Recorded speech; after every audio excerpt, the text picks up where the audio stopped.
Hi, Darryl. How are you doing? How was your set today? It was great. Really happy it was over when I finished. First time running through, I'm quite happy with it. First time in the competition for you? Yeah, first time competition. I've been quite relatively new to specialty coffee. 6 months ago, I was like a monkey on a machine and a chain. So yeah, it's been quite a learning curve for me. This. So, what inspired you to come into the speciality end?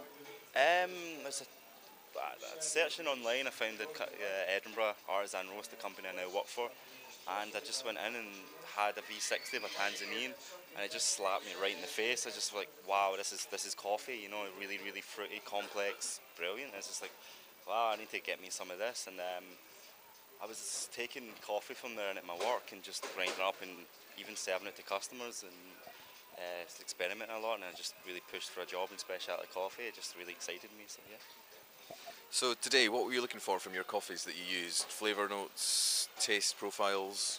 I was looking for that. It has a lovely lemon acidity, so I was looking for that. In terms of sweetness, it had a really nice fig note. I was hoping that would come out. So there's like a dried fig sweetness that was just lingering. Through the centre, I was looking for a red currant or some sort of forest fruits through there, and it came. Yeah, I think when I tasted the espresso before on stage, it was tasting how I wanted it to taste. Well, I noticed it was changing up a bit though. So when you come from the back to the front, it really dramatically changes, and it's just coming out really, really quick. And even as I noticed when I was pouring my cappuccinos, it sped up again. So the speed of the coffee was just changing quite a lot, and that's interesting. Was that the biggest challenge you found today? That issue, or was there other challenges that you didn't think about that you encountered? I think the coffee changing was the big one. So it took up a lot of your startup time and didn't really get time to like set other things up. Biggest challenge I would say was my signature drink. It's the first time running it through. Well, second time, so I done one last night, but I was in a kitchen and didn't really have any espresso or anything. It was just like a walk through. So that was my first time properly running that through, and the timing was a lot longer than I thought it was going to be.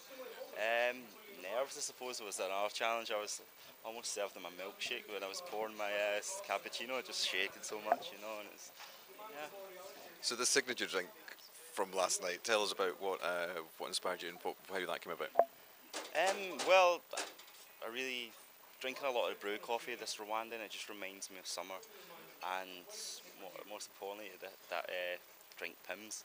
It's got so much that lemon freshness, the fruit coming through really nice, and I thought I could do a take on that. And yeah, I just done a cold drip, tried it with some tonic water, and made a cucumber and jasmine tea fused foam, and it's really lightened up. And yeah, I just kind of worked around that. Sounds amazing. Fresh, really fresh. So tell us what's happening in specialty coffee in Scotland at the moment. What's the scene like? It's fairly booming, especially in Glasgow.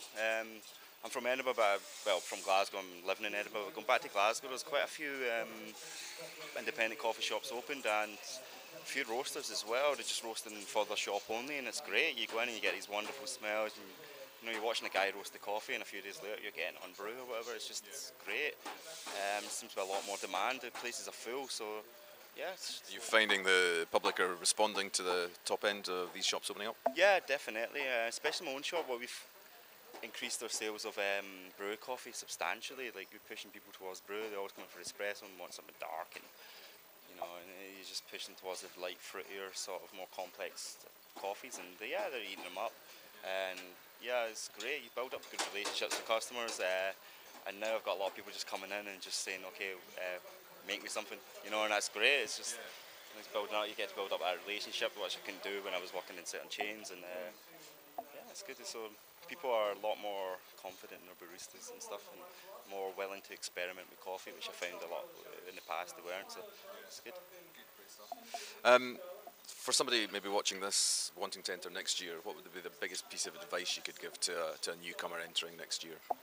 I would say try not to think about it too much. I didn't do too many run-throughs in my routine.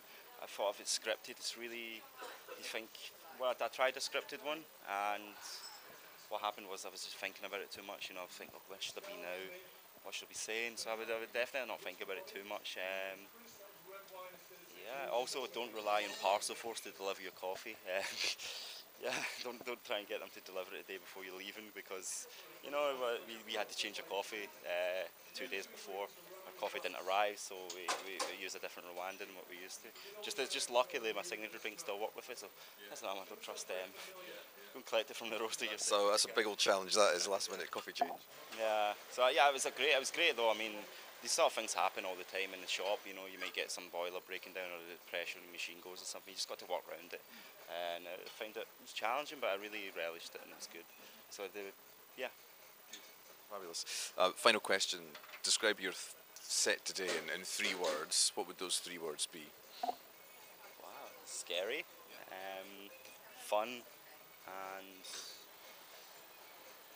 I think you say learning curve without saying it. It's just you're learning. Yeah. So. Right, best of luck in the competition this year. Thank you very much. Cheers. Cheers.